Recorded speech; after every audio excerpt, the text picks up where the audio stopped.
is. It's a little bit inspired. I'm going to use the Angelarium, the Threads of Fate Oracle cards, and the Spirit Keeper's Tarot to symbolize a boss in different phases. I'm going to separate out... Why do I have this? I'm going to separate out majors from the Spencers. That's going to symbolize the party members. So this is the boss, this is the party. And typically, you run with 1 tank, 3 damage dealers, and the healer. So the tank is responsible. The tank has the most health, it has the most defense, it can take a punch, it can take several punches, and so they try to hold the attention of the boss monster. The healer heals everybody, you know, make sure no one dies. This is quicker. And then the damage dealers, they deal damage. They take down the boss. And one of the things that I was thinking about was heal aggro. So in the game, as you heal, and aggro is like aggression, right? So it's the tank's job to build as much, sort of garner as much aggression from the monsters as they can so that the monsters don't attack anything else. And so they have moves that help them generate aggro and stuff like that, right? And so, like, heal aggro is a thing. Where it's like, you know, if you heal too much, then that'll start to sort of generate aggro as well. And it's kind of interesting, but, you know, if you're playing the game, right, and there's a monster that heals other monsters, more often than not, if that monster heals enough, you take out that monster first, because it doesn't matter how much damage you deal if, you know, it can be undone with healing. And I was thinking about heal aggro. And there's also, like, you know, DPS aggro. If you do too much damage, then you might get some attention. And so that's why the whole party is here. I'm not necessarily sure how this is going to work out. I was literally just about to go back to sleep, and I was like, oh, that's a cool idea, just to sort of play around with. And here I am, trying it out, so we'll see. And then we'll see if I go back to sleep or if I'm just awake. Honestly, I feel pretty awake right now.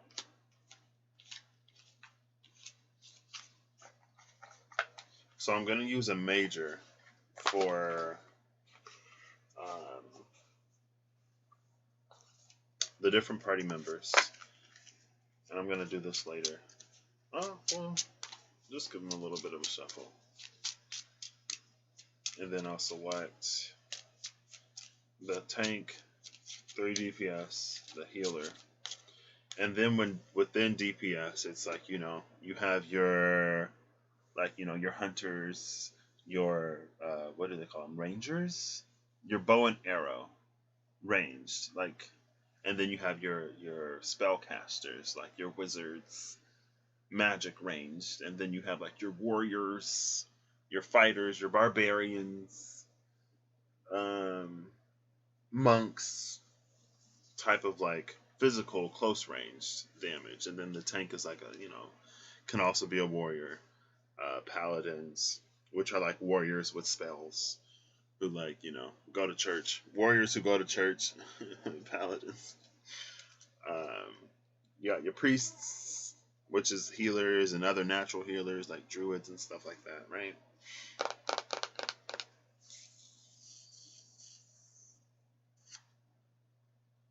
I'm trying to think if there's something else I wanted.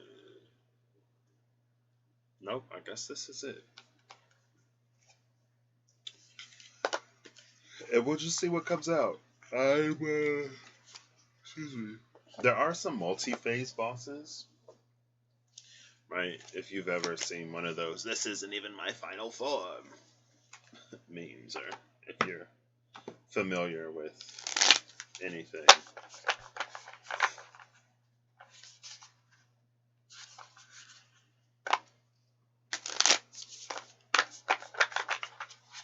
And we'll just see what happens. Ooh, the Emperor and the Daughter of Wands uppercut. We just saw the Emperor yesterday. The Ring of Fire. Yeah, Reem used the Wild Unknown. And the Two of Swords came out too, which is another Eclipse card. Oh gosh. I wasn't asking. Four of Cups, the Fool, and the Hanged Man.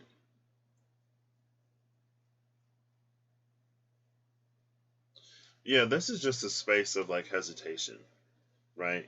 The Fool wants to start. The Four of Cups is like, but what about this? But what about that? And so they're having this little standoff, staring at each other. This is the standoff energy. It's the Hangman. It's not going anywhere. That's pretty self-explanatory. Bottom of the deck is the Magician. Not really looking at or focused on. It's looking ahead towards the future. But it's like its actions are facing the past. So there's a little bit of not sort of a little bit of a misalignment maybe. Not necessarily being on the same page. Oh, look, there's that Ten of Cups. With the Two of Pentacles, it's balancing out like hopes and fears, anxieties, and faith. But it seems that anxiety may be not necessarily winning, but it's present enough to cause a little bit of a standstill. Which isn't always a bad thing, honestly. Sometimes it is for us to wait until we get a little bit more information, a little bit more clarification until we know. Right? Now, we shouldn't necessarily be anxious, or it's not a shouldn't or should. It doesn't feel great to be anxious. But sometimes there are things in those moments of pause that we discover. And so it isn't necessarily to beat ourselves up over it either. Right? Something to be mindful of and aware of. For sure, certainly. Okay. Ooh! Goodness. I'm pulling out all these cards. I want to get one of these face down. Let's see. This is the topmost layer. This is the bottommost layer. This is in the middle. Alright. And I will timestamp when like I actually start. Because right now I'm just shuffling.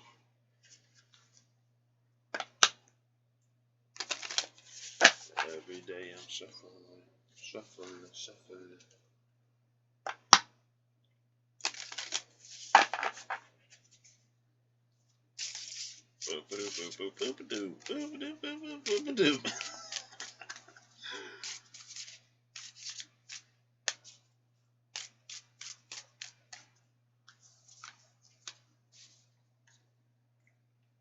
Oh, bottom of the deck is Sacred Sexuality.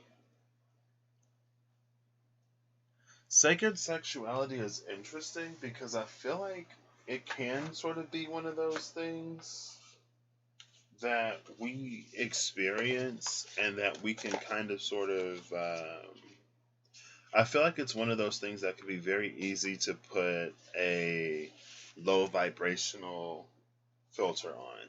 Like there are so many people who are not people who it's like it's like it's energy, right? And it's like that energy is better spent somewhere else sometimes. And so in that way, I think it gets a little bit of that low vibrational label and sometimes and in some ways. But I don't know, with Sacred Sexuality, it's like there's something in that is very, I don't know. It could be a little less taboo in certain instances in spiritual spaces, maybe. I don't know.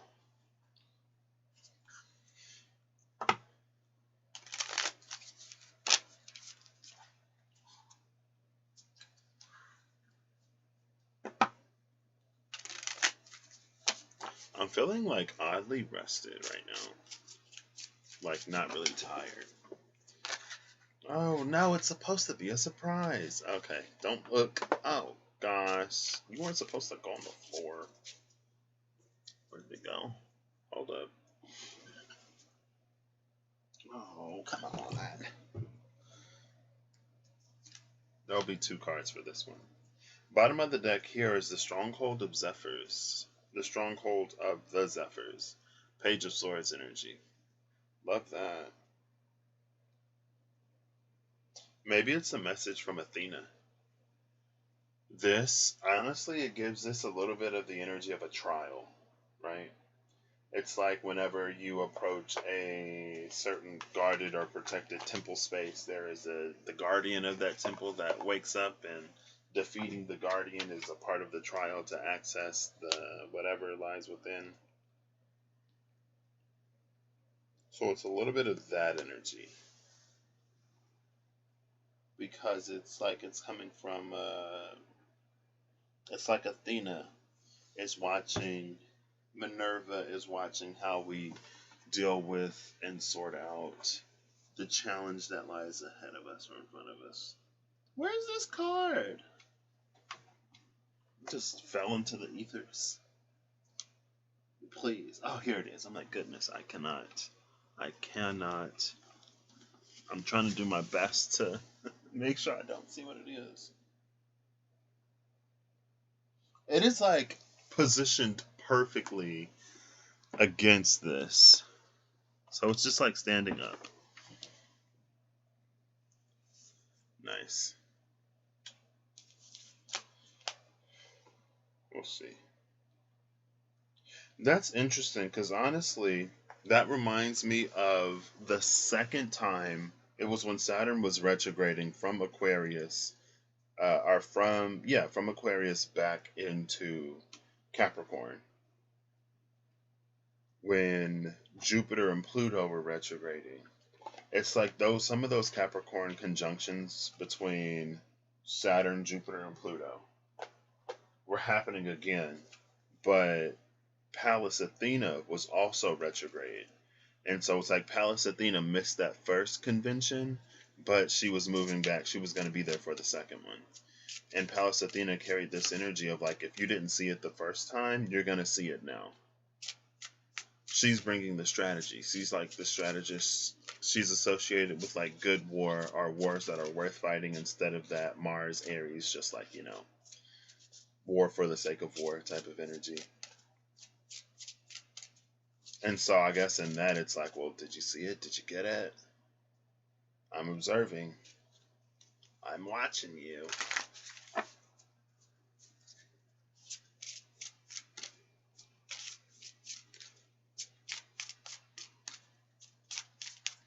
Oh, no, no. Who's that? Zadkiel, Angel of Mercy? I'm not supposed to see you. Yeah, Zadkiel, Angel of Mercy. We're not taking it. Duma, Angel of Dreams is at the bottom. I don't know why that reminds me of the dream of the bathroom. I would have these dreams. I would have a string of dreams where I would like try to shower or take a bath. I would try to shower in the bathroom, but people would keep coming. Like, or first, like it was in like a public space, and I'm like, "Can y'all leave so I can shower, please?" And then like one day there was like a half curtain. I'm like, I am not trying to, like, no, not with an audience. Um, and then I would have my own room, and I would like make sure, I lock the door before I try to shower, but people would just keep coming in.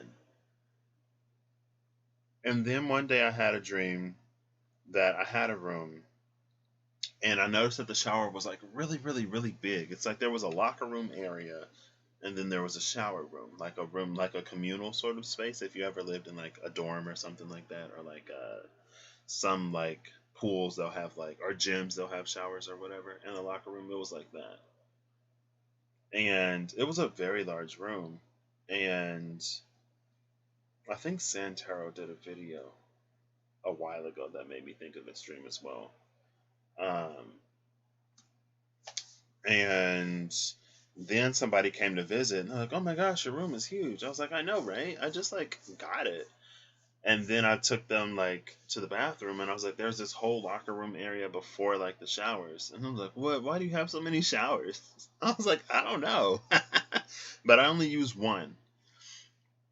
And then there was a room that was connected to the bathroom that I hadn't gone in before.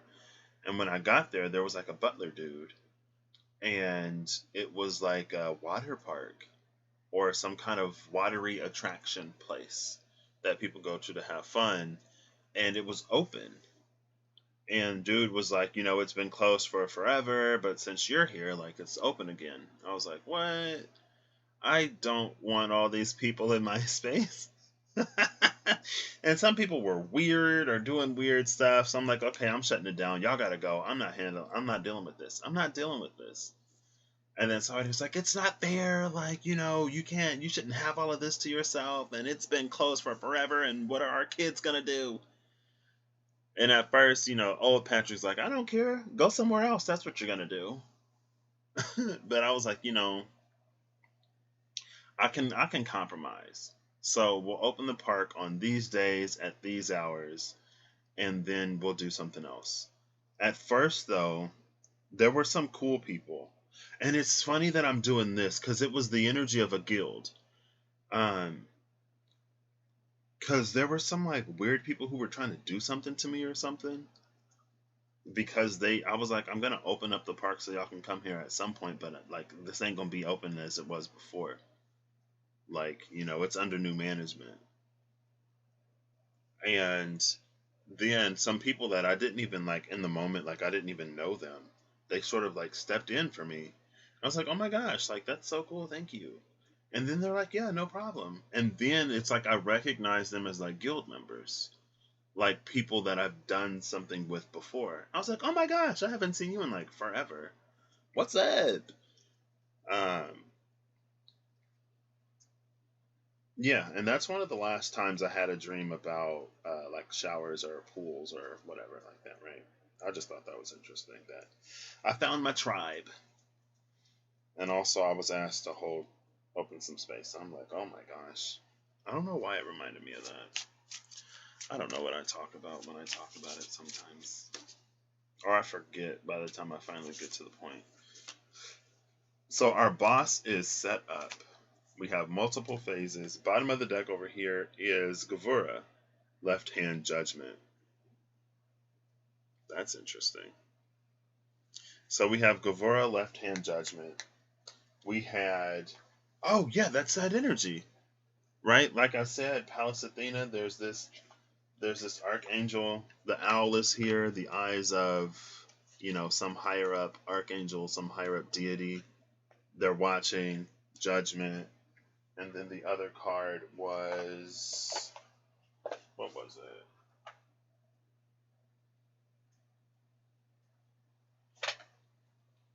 Sacred sexuality.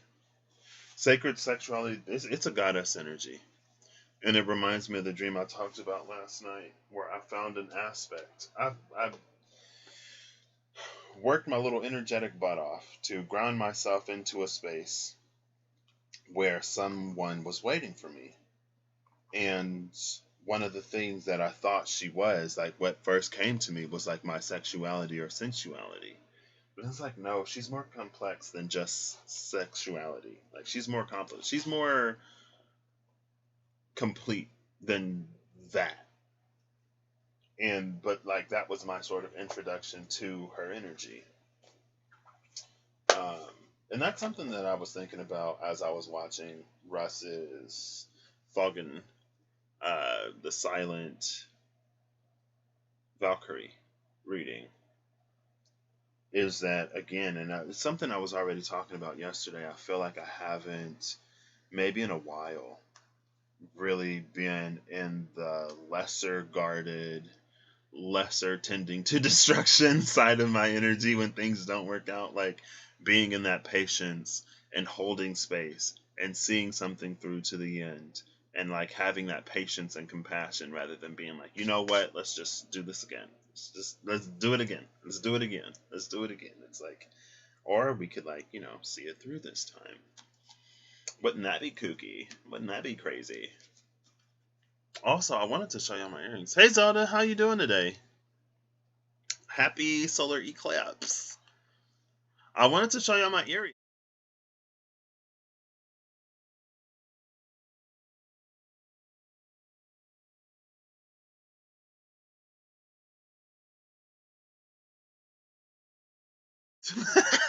Back to this.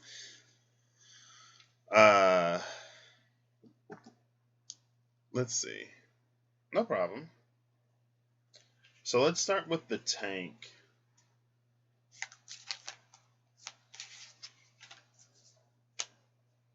I can flip these upright. Wow! The tank is the sun. It's the phoenix. Okay. You like emeralds too. Thank you. Okay. So DPS number 1 is the lovers. I was like, oh, goodness. I hope we get a good tank. Because if not, then... See, the thing about when the tank loses aggro, then that's when the boss... The tank is the only one in the party that really has the defensive capabilities to handle a hit from the boss. So if the tank loses aggro, the boss one-shots everybody. Boom, down goes top DPS. Boom, down goes the healer. Boom, down goes all the rest of the DPS. And then, the tank can't heal itself. And the tank doesn't put out enough damage, typically, to defeat the boss on its own. Now, if you have a paladin, or one of those warriors that go to church, paladins typically have some healing capabilities as well. So they can heal themselves. And a lot of classes have, they have like little self-heals to help out a healer or to recover if they take a really big hit. But a paladin has access to spells and, they have a mana pool, and so they can do like a whole bunch of stuff. Again, not really supplementing, or like they can be emergency healers. They can be pinch healers, right? But not necessarily dedicated healers. So it's good that we have a strong tank here. That's good. I love that. Because if it's a weak tank, I've seen bosses like tanks lose aggro, or if the healer lets the tank go down, and before they can like revive the tank, bosses just go and they like just destroy, just one shot everybody. And honestly, those are some of the funniest. Okay, the tower is DPS number 2. Look at these winged creatures as our damage dealers. All right.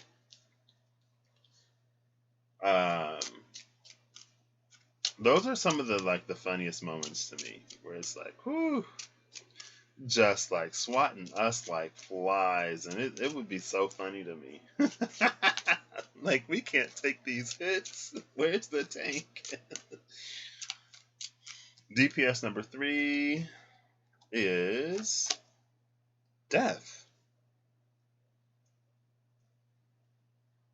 This is interesting. It feels like death. It feels like the lovers it's the type of damage dealer. It does a lot. It doesn't do a lot of damage, but it hits very, very frequently. Death feels like it acts very, very, very, very slowly, but it does like an insane amount of damage when it finally attacks. The tower, honestly, the tower is feeling more like crowd control. Crowd control is... I did a little bit of crowd control. That's what I was talking about. And it's like, I don't really like it because now I got to pay attention. In the Gluth fight, it was Gluth, the glutton. I had to kite the zombies in the back because it's like a zombie Cerberus dog thing. It was a zombie dog. And if the zombie dog ate the zombies, it would get more health. And then it was really difficult for us to kill. So I had to hold the attention of the zombies in the back. I also had to place these traps that would slow them down because, again, I wasn't a tank, so I don't have that much health. So I need to hold their attention and not die. So there was a certain amount of distance that needed to be maintained.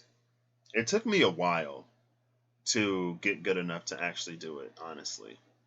But that's the tower. Or mages can do that as well.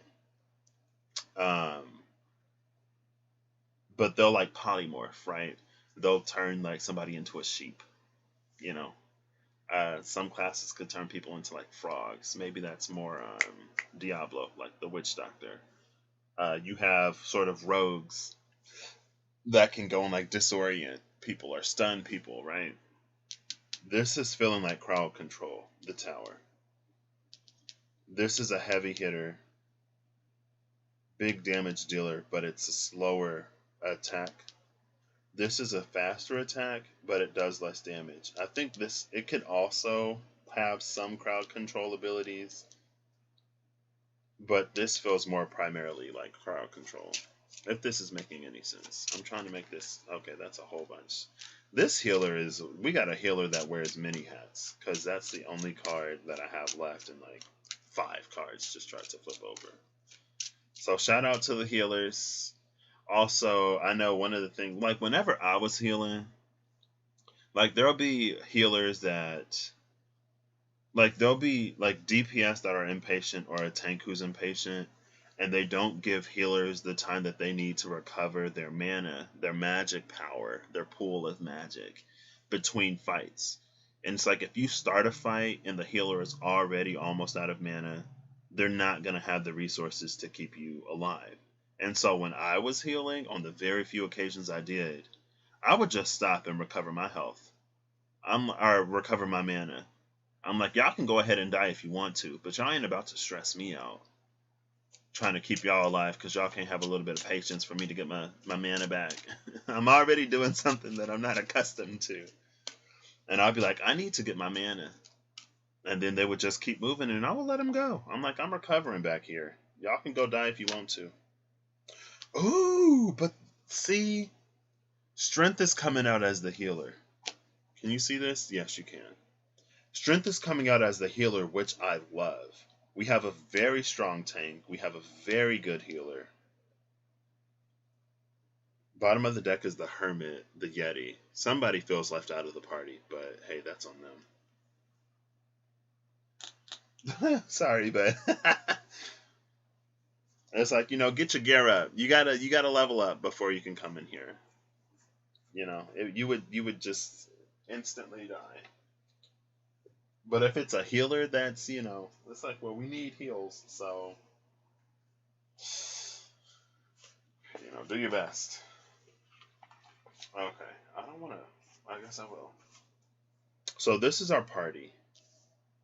So we have the Phoenix tanking, we have the Succubus, the Gargoyle, and Death doing damage. We have the Manticore healing.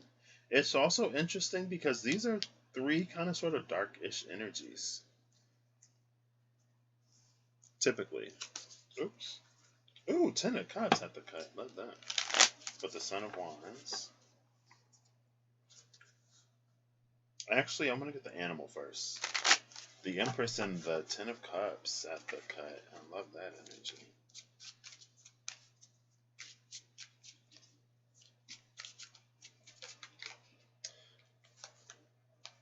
This is interesting. That's going to be our overall energy. With the 7 of Cups under that. The 8 of Pentacles and the Mother of Swords. These 2 cards came out together before. The Mother of Swords she's an energy that's a little bit scorned. She's strong because she has to be. And in her strength, there are certain things that she does not make room for. That she needs to. And she realizes that she needs to. But she doesn't want to be perceived of as weak because of whatever she experienced in the past. And so she creates this, she weaves this web, which keeps her in control. But it's like it's reaching the point where it's starting to strangle her. And she knows that. But she can't, or in the space of that reading, the Father of Swords was progressive, the Mother of Swords was stuck. She couldn't be vulnerable. And so even though she knew that it was hurting her, she didn't, whatever she feared, whatever pushed her to become this energy, she doesn't want to happen again. And she's afraid of it. It keeps her from moving forward. Ooh, there's the fox and the stingray. It's an energy of misalignment. It's not unalignment. It's not unaligned. It's aligned to something that it doesn't want to keep. And in that, it's like it perpetuates. I don't know.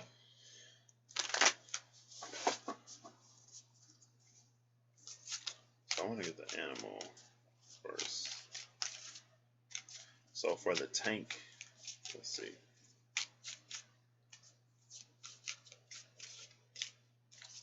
This is the only thing that concerns me.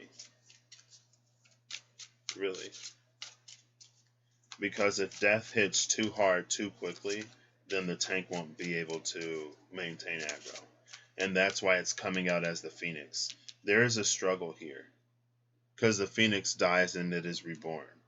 So the tank loses aggro every time death strikes.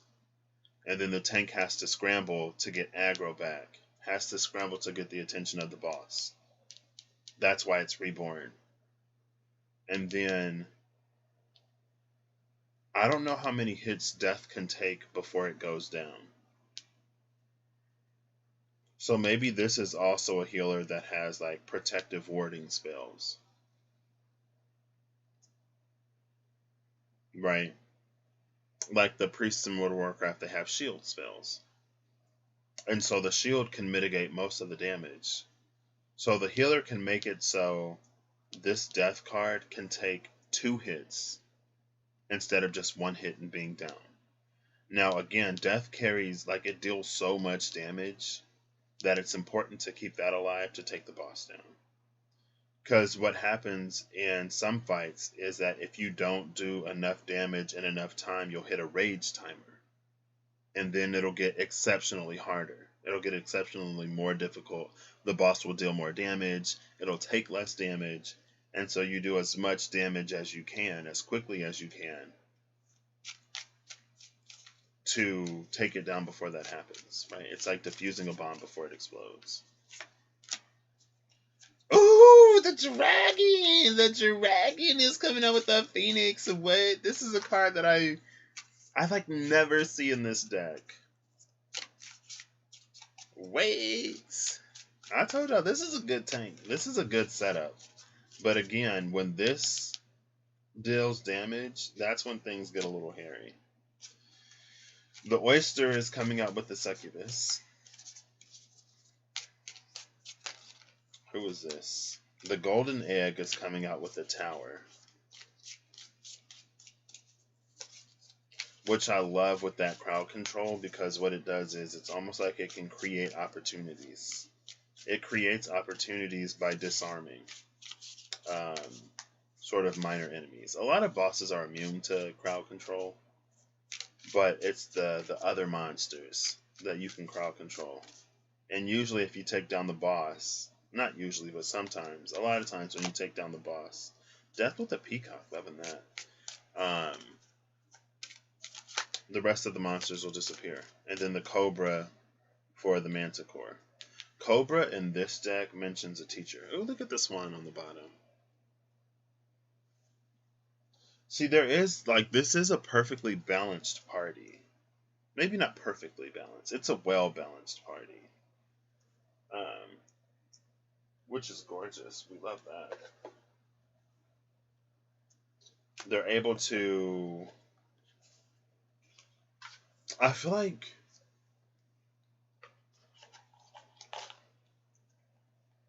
it's become a well-balanced party. It's become like a well-oiled machine. Right? Because it's like, this death energy, again, if it hits too hard, it grabs aggro. And then it dies. Because it's not a tank.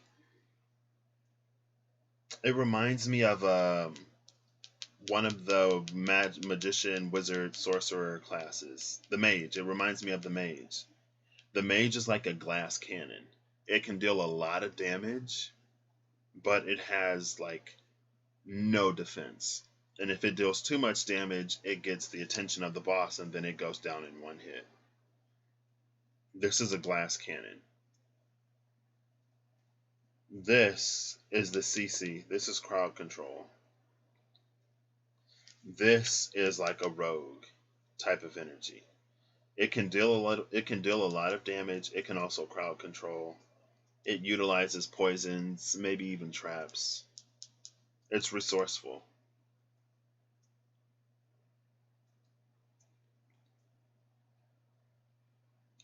The Manticore being strength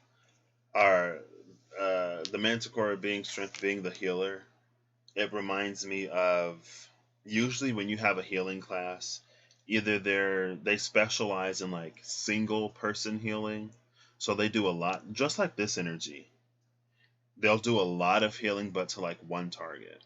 And if multiple people in the group take damage, that can be a problem.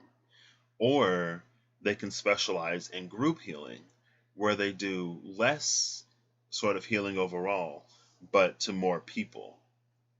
And so in scenarios where like the whole group takes damage, then they can like, bring everybody back pretty quickly. And that's usually the two that you have. It's like the single target healer or the group healer.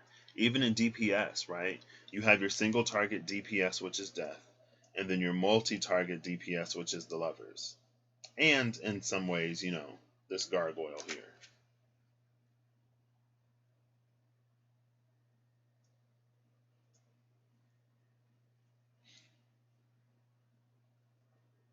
Are there any evasion tanks? So with a tank, usually it's like defense.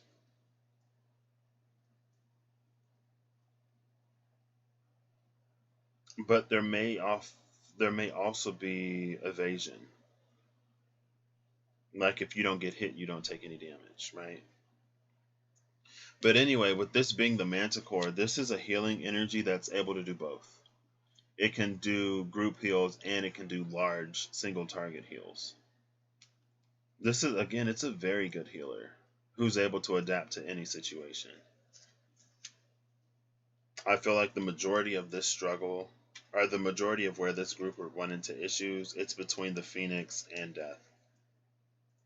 If Death hits too hard, then it'll draw attention away from the sun. And then there's that scramble, that moment of recovery to get it back. Another place where they can run into trouble is with this tower card. It feels like the damage of the tower will be a little low. And again, like Death can only do so much before it gets attention. So in between hits from Death, the lovers in the tower has to come in and has to sort of supplement that, right? It's like they need to do in 5 minutes what Death can do in 1 minute. Or 4 minutes. I like that. It's easier. So Death makes one attack every 5 minutes? Hold up, wait. This is 1 minute, this is 4 minutes, for a total of 5 minutes.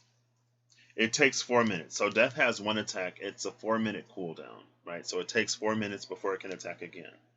These two, the lovers in the tower, in 4 minutes, they need to deal enough damage that's comparable to what Death can do with that one attack in 1 minute. And it feels like the DPS here, could be a little low with the tower. Which, more often than not, it won't be too much of an issue.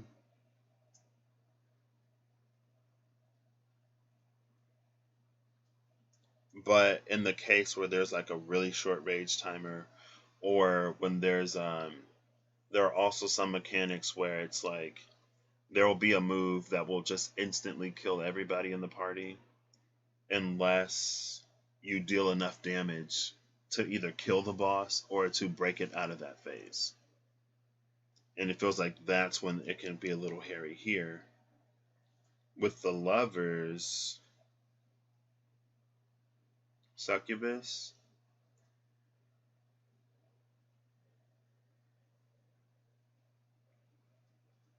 I feel like here it's just like self-control, but I don't know how self-control would necessarily factor into the MMO setting.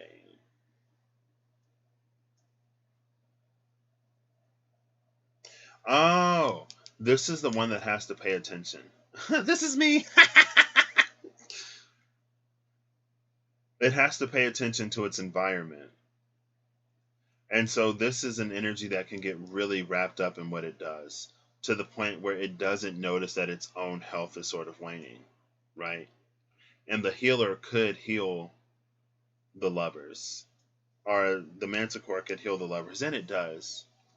But in certain situations where either the tank needs more attention because he's about to take a big hit, they are about to take a big hit, or they just took a big hit, or when the whole group is about to be hit, there are certain instances where like dedicated healing shouldn't necessarily be going to this energy. And again, because it doesn't pay attention to its environmental cues, it's like if there's a pool of fire on the ground, this is the energy that'll be standing in the fire. It's an energy that's obsessed with dealing the most damage. Because it's like, well, if I move, then my numbers are going to drop, and the healer can just keep me up anyway. So I'm going to keep DPSing through this and just burden the healer. And again, this is a really good healer. So it can, more often than not, deal with this. But in certain situations, it's just like it won't. If those heals need to go somewhere else, then this energy, it's going to go down.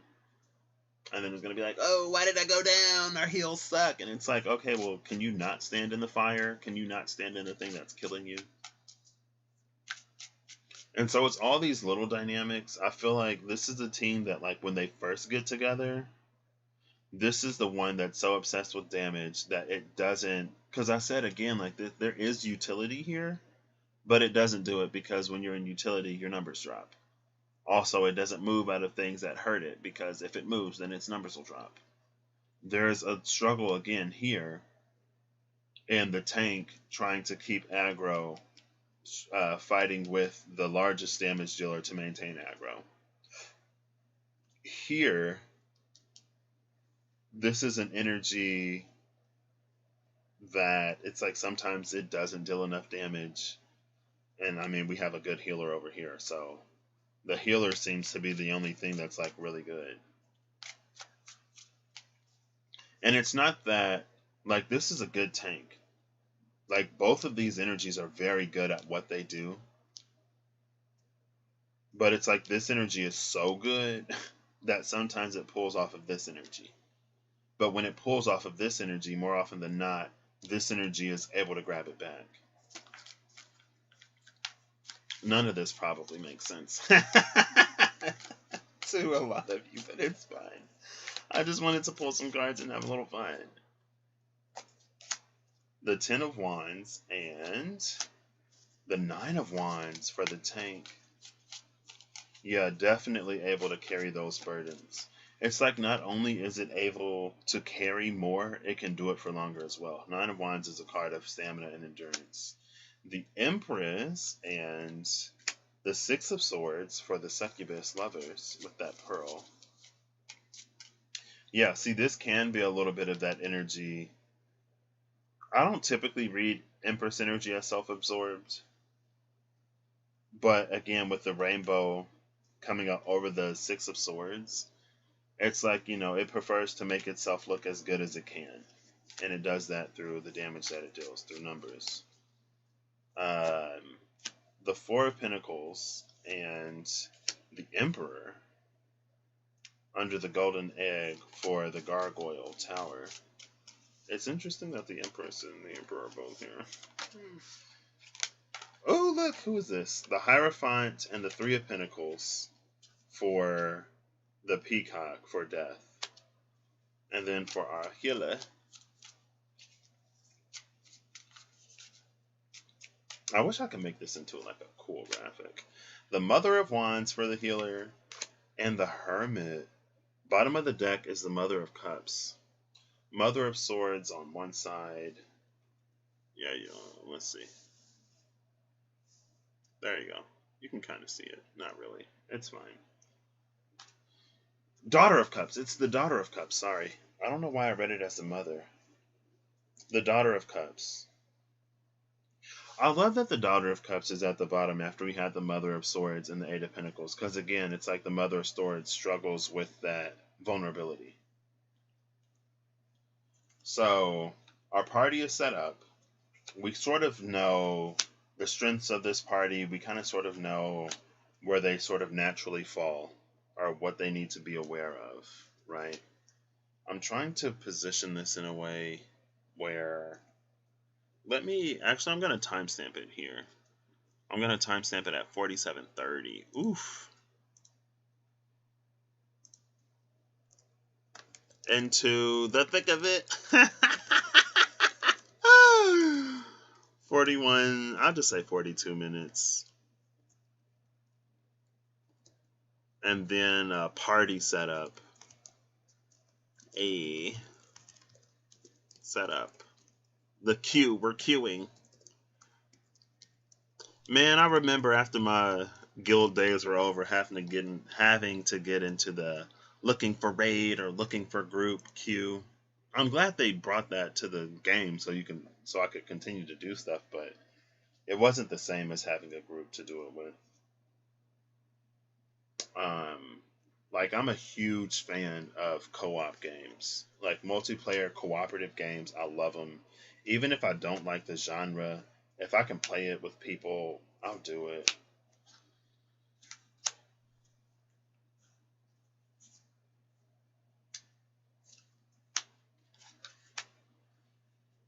And then I wanted to put the healer off to the side because, we want to protect our healers. We want to make sure that the healer doesn't get any aggro at all. It's coming out, again, the Mother of Wands is very nurturing in this deck. One of the most nurturing Queen of Wands energies I've ever seen. But it's also coming out with the Hermit. The Hermit, it's feeling like incubation. Because again, it's like with that light and the dark. And the Cobra is a wise teacher.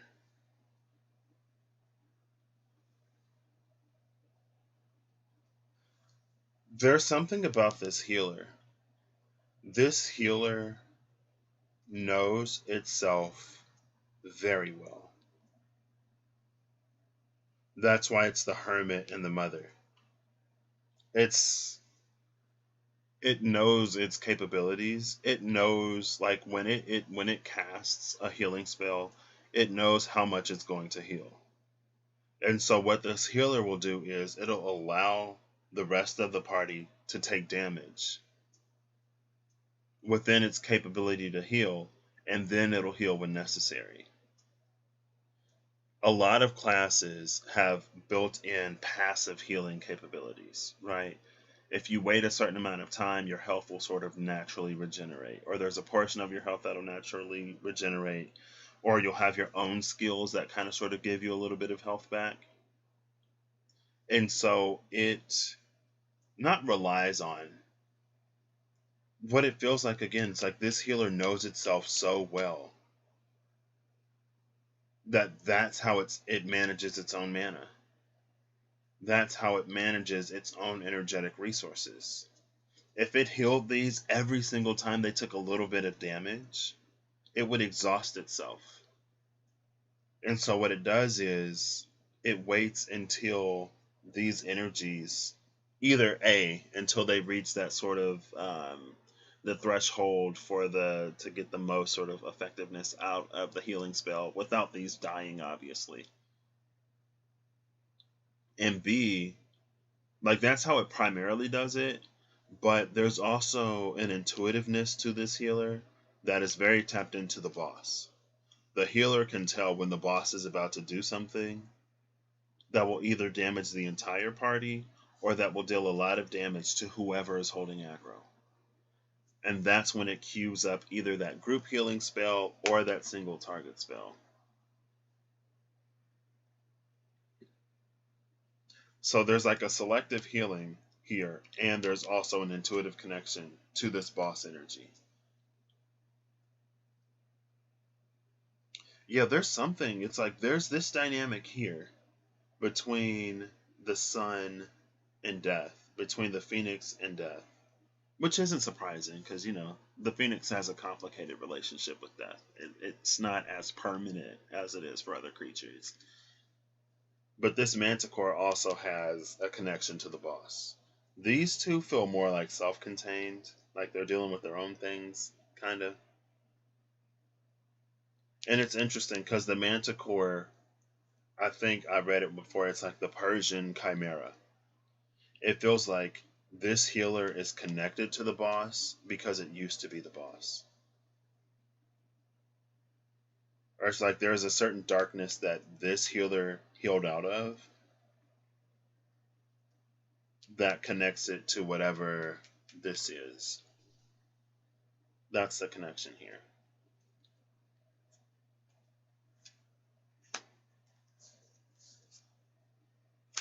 Oh, goodness. I'm trying to make sure I see all of these. This is a mess. I'm going to take a picture of this right now, though, so I can use it as a thumbnail and so I don't forget. Because I typically forget by the time I get to the end of things. Now that's stuck in my head, into the thick of it.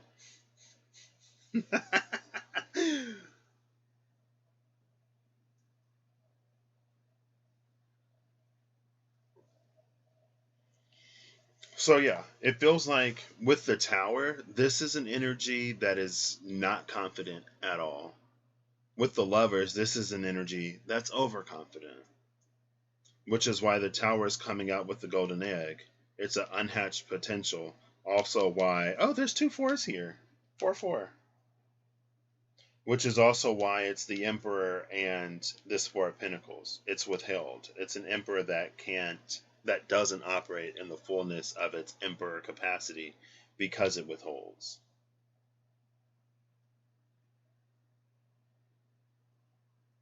This is so interesting, right? This is a reformed healer. This is a healer that used to be a bad guy. That's why the healer knows how the bad guy works. This tower, it's coming out as an energy that is so, it's an energy that's able to, it's a bard. This is like a bard, and bards are like really good for managing the morale of both allies and foes. But it feels like the method of crowd control that this tower does is projection. This tower can project its insecurities onto its enemies to make its enemies insecure and to make them easier to fight or something like that. And again, it's like this energy is so, there's something that this energy hides with the clan. That's why they put on this performance. That's why they try to maximize their numbers.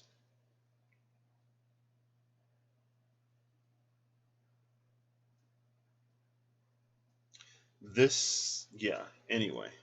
This interesting. There's like party dynamics. This went from World of Warcraft to like Dungeons and Dragons where everyone has a story now. I mean, in an MMO, people have stories, but the stories are kind of generic to like multiple characters because there are so many different players now. In your own mind, in your own head, as you play the game, you can sort of like create your story, but the characters are coded with a certain generic story. In Dungeons and Dragons, it's a lot more like, creative. So anyway, let's see what the first layer of this boss is. The first layer of this boss is movement. Which again, it's interesting because that's what this Queen of Swords with that Eight of Pentacles energy isn't able to do. So when it comes to tackling movement, again, everything feels like it does its job properly. So let's look at this. When it comes to movement, we have the Dragon with the Ten of Wands and the Knight of Wands. Again, this is our ability to endure and our ability to, it's like endurance and stamina. right? The stamina is with the Nine of Wands. How long can you do this? The endurance is like, how much can you take? How much can you bear? And it's coming out with the dragon. Dragon and the Phoenix. There is a story here behind this Phoenix energy that explains it. It's like it's gone through its own death and rebirth, death and rebirth, death and rebirth, death and rebirth, death and rebirth process. That it's like every time it dies and is reborn, it's stronger. It's like a what doesn't kill you makes you stronger, but the Phoenix never dies. It always comes back, and so it only gets stronger. It becomes this dragon energy. It also feels like it's been around for a while. This is such an interesting party. The healer is extremely complex and interesting. This dynamic between the sun and death is extremely complex and interesting. The sun energy, or like the tank, has an interesting story. Where it kind of sort of falls apart, it's with these two.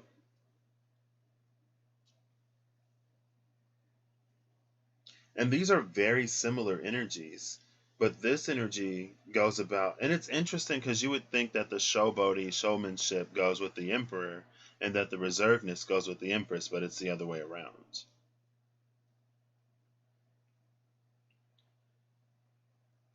Death, again, there's this interesting relationship between the Phoenix and Death.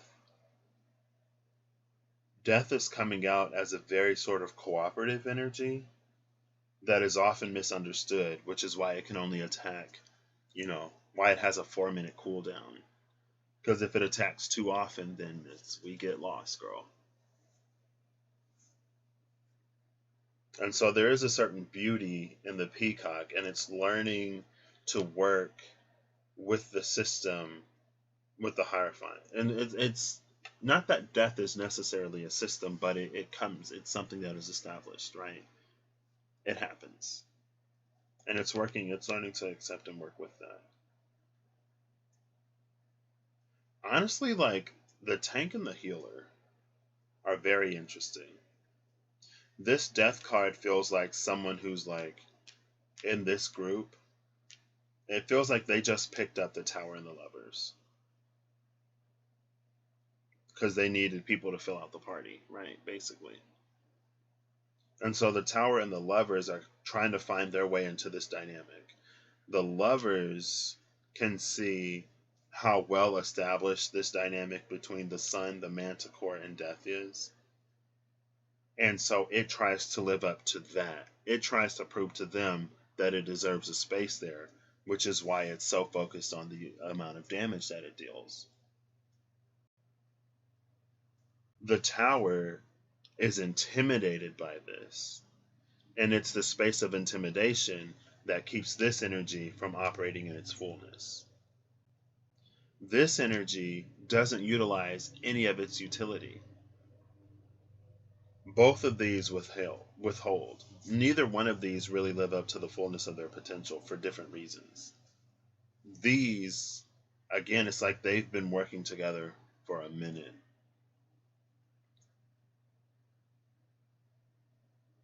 Now, with the energy of movement, Russell just pulled the snake card in the Lenormand. It was a snake around an egg.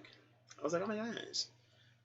And I think he said that it was like the male snake was the one around the egg and the female snake was inside of the egg to get that Kundalini twin snake energy sort of rising, right? This reminds me of death. Oh, because the death card is a snake. I was like, why does this remind me of death in the Threads of Fate Tarot?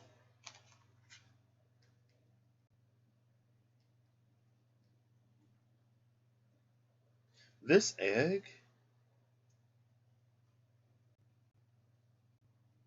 it's not that the egg isn't real, but it's jewelry. Right? We can see that the snake is sort of like bejeweled in places. That's jewelry. It's not actually there. It's within the snake. This is the first phase of the boss. The first phase of this boss is discovering like who you're actually fighting. Because it feels like what happens is you try to distract the snake away from the egg. You try to kill the snake, defeat the snake to capture the egg. But the snake is the prize. The egg isn't real. And so with this energy of movement, it's almost like we're not focused on the right things to get us where we need to be. So what holds our attention the most is the space of the things that we've already overcome. What we're already established in, what we've already done over and over and over and over with the Phoenix. Right? The two energies that don't really work here, it's the space of us maximizing light and minimizing shadow. The healer is trying to teach us the benefit of both light and shadow, again, which is why we have the Cobra and the Hermit, really. And then death, again, death, this is our acceptance, our learning to work with the process of death and rebirth. So what this is like, it feels like there's an energy of like old souls. Or just, again, it's this Queen of Swords, Eight of Pentacles, like becoming established in something, and that's all you do. But you're being asked to be flexible. You're being asked to move. You're being asked to evolve. What you're doing, or what you're being asked to do, is different than the thing that you've already mastered. It's like you were selected, or you are here because of what you have mastered, but it can be taken beyond, it can be grown further, which is why Athena, which is why that Page of Swords is watching. There's a need for wisdom in this somehow. You can't do what it is that you always do, which is, again, the snake is what's prioritized here, not the egg. If you want a new beginning, it happens by shedding your skin, becoming something new. So that's the first phase of this boss. The second phase is the High Priestess and Judgment, our Justice. 2 and 11. We got 11 and 2. That's a 2-2, 22. Oh, goodness. It's interesting because yesterday I was thinking about B and J on the pillars of the High Priestess, and I was like, I don't even know what B and J mean. Besides, sacred sexuality.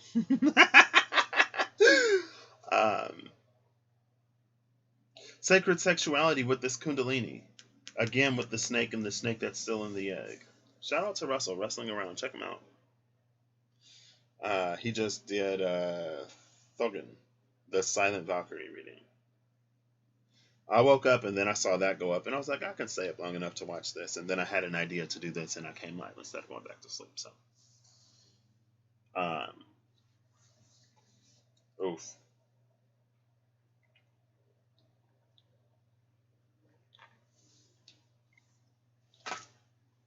This is interesting. I've seen Justice recently, and it came out with this energy. I think it was in this deck too. It's this energy of, again, this is that Page of Swords energy.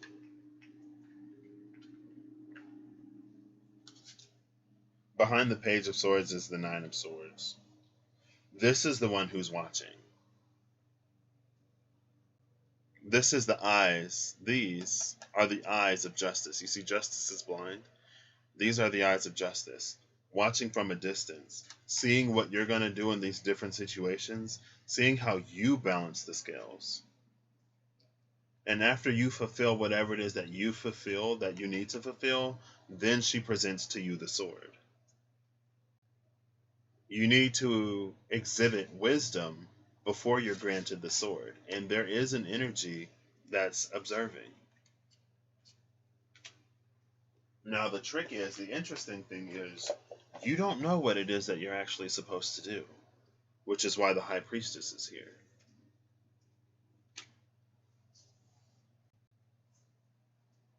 it feels like it could be very easy to misattribute what it is that you're supposed to do in this situation.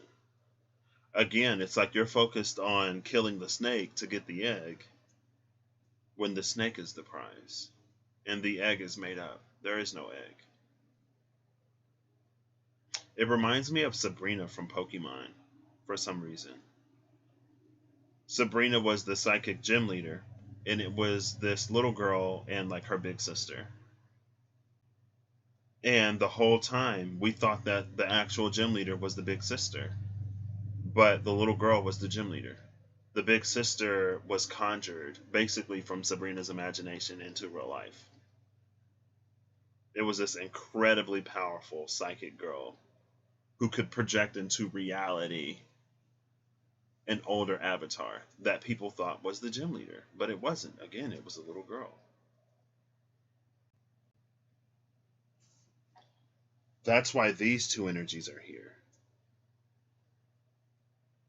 Because the sun, like the tank, the healer, and this major damage dealer, the sun, strength, and death, it's so well established. It needs this injection of new energy because something here is different. But these new energies don't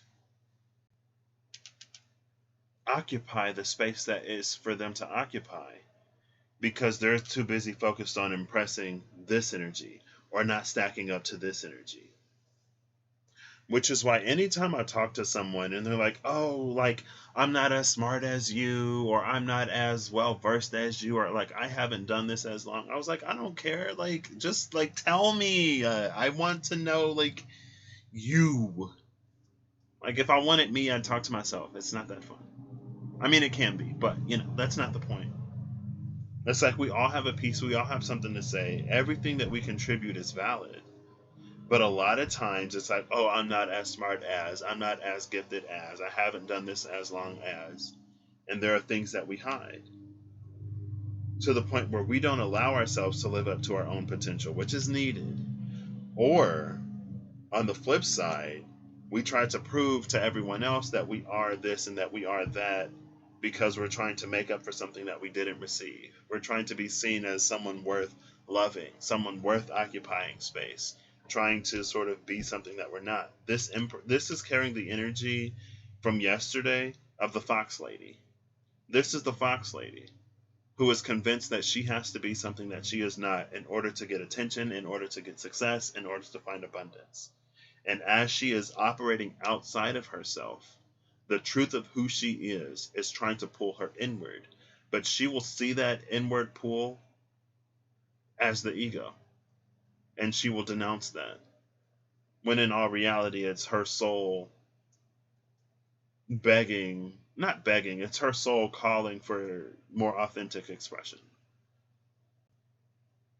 But again, it's like she's so convinced that she has to be something else. She is so indoctrinated in something else that she doesn't even see the truth that resides within her as it is. But anyway, these newer energies are needed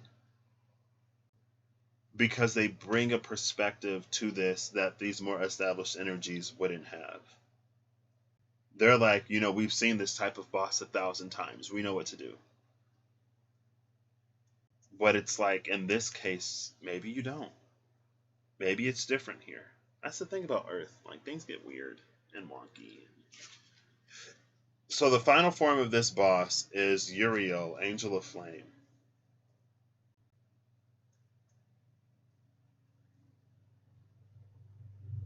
It feels like a truth more than anything else. But it's a truth that is almost evasive because of all of the things that we already believe to be true. Here's the pomegranate. Where's the banana? This is half of Empress energy, the pomegranate. The Empress in the Mystic Mondays tarot, she holds a pomegranate in one hand and a banana in the other hand. And I grabbed the banana. Oh my gosh. Yeah, it's right here. It is good luck for a bride to marry under a banana tree. That was the thing yesterday. I forgot to do this today. I don't think I'm going to do it today. I might do it tomorrow or later. Who knows? And so I went looking for that Empress, and she held a banana and a pomegranate. Here's the pomegranate. I feel like we would think that this crescent, we would assume that this crescent moon is the banana, but it's not. It's like half of Empress energy. It's so interesting. I feel like a lot of times we talk about the narrative between divine feminine. A lot of times I've heard about the narrative between divine feminine and divine masculine energy. Divine masculine is the one that's holding up the connection. But it feels like divine feminine is actually, it's because she hasn't discovered herself that he hasn't discovered himself. And that's why the Emperor and the Empress are both here. That's why they're both in this space of like not being the fullness of who they are.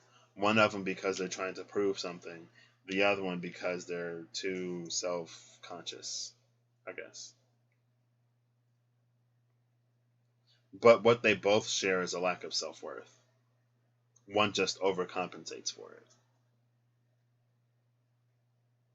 One convinces herself, deludes herself into thinking that she is whole because of the things that she puts on. She's the fox lady.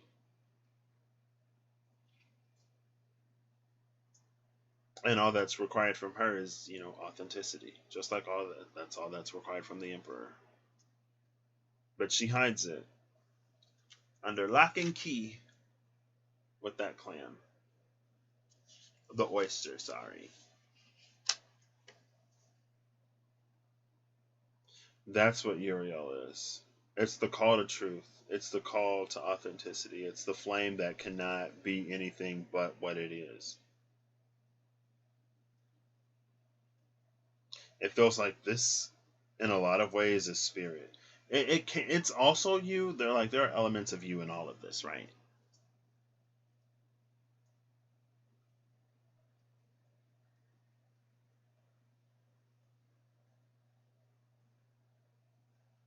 And it's interesting because that's the energy that's coming out lately.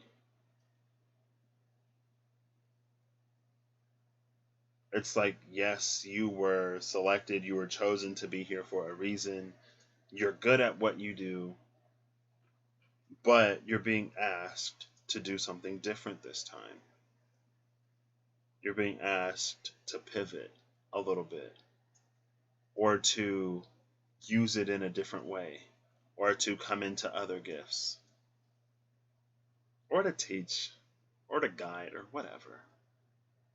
It just feels like it isn't what you think it is. There are some things that your soul is very, very, very good at. It's very proficient at it. That's why you're sort of recognized. But you're being asked to do more. And it's almost like there's something that you would only experience in this space at this time.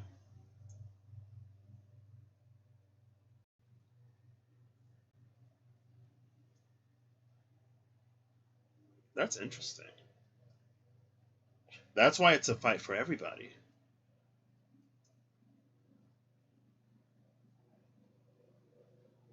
But again, it's like there are these dynamics within self, but then there are also these overall group dynamics. But anytime you play in a group, anytime you have a collective of individuals, it's going to happen, right? We all deal with our own internal things, and we're all asked to show up in the world as well.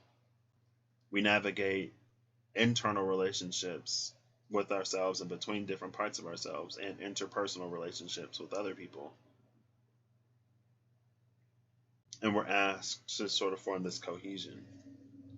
The Seven of Cups is behind this, Daughter of Cups.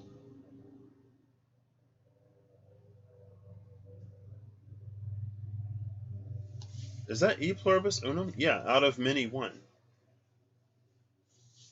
It's this out of many one energy.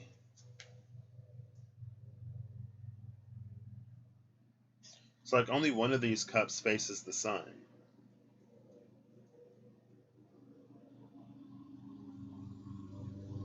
And there's also a message of shadow integration here.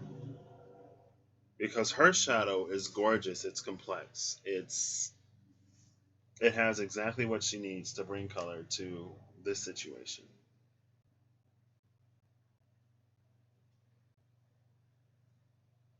That's what I got. Yeah, and it's so interesting because again, it's like the healer, the tank, and even Death has a story. I don't know what Death's story is. Death isn't telling me what Death's story is, so I'm not gonna pry into it. Death has a very interesting and complicated history, or it's very simple and it just likes to be mysterious, girl. I don't know.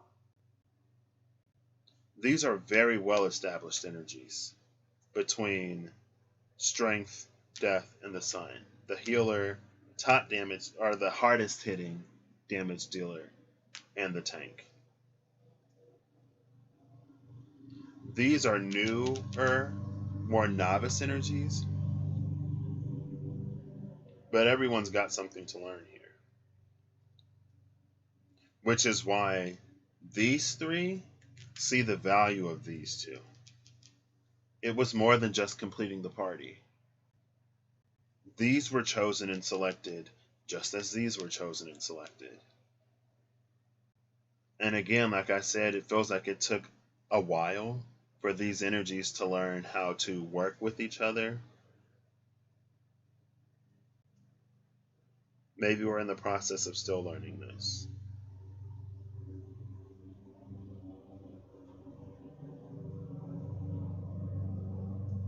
I love how death is kind of sort of just here.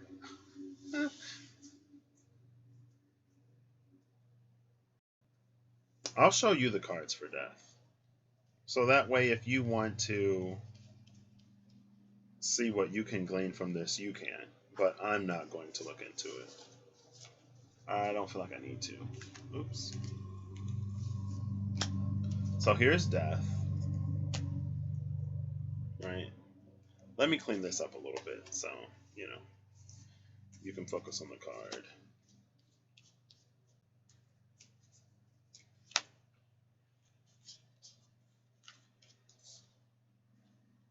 We got the Empress, the Emperor, the Hermit. These go here.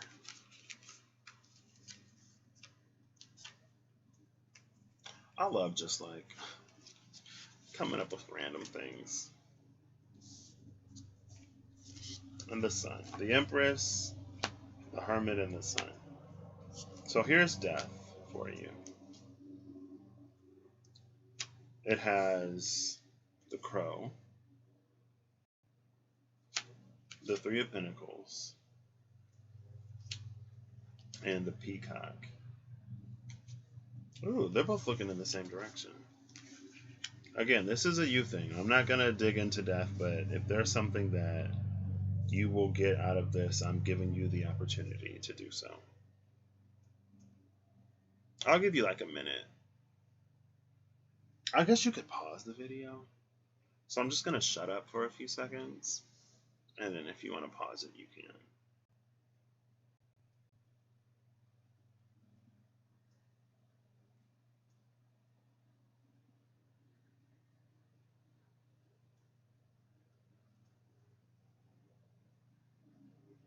That's interesting. So as I took that pause, I instantly heard allow. And it was like, allow. Allow. Allow space for me. It's like, what? Allow space for who? I don't know. Allow space for me. Just kind of. But I only heard it when I was like, I'm going to shut up for a few seconds. And then it was immediately allow. I'm like, okay. So I'm going to say allow after a few seconds, right? And then it said allow again. I was like, okay, yeah, I got it. And then it was allow space for me.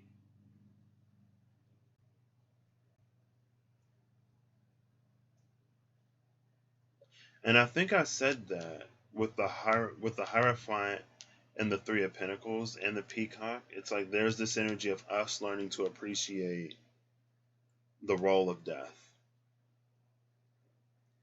And then it's allow space for me. I don't know. They don't usually come to me like that, but maybe I should be quiet more often. Maybe next time, I think I might do that. Do a little bit of a silent reading, just like put some cards out. I'll let you think about it, and then I'll sit in this space and allow myself to receive whatever.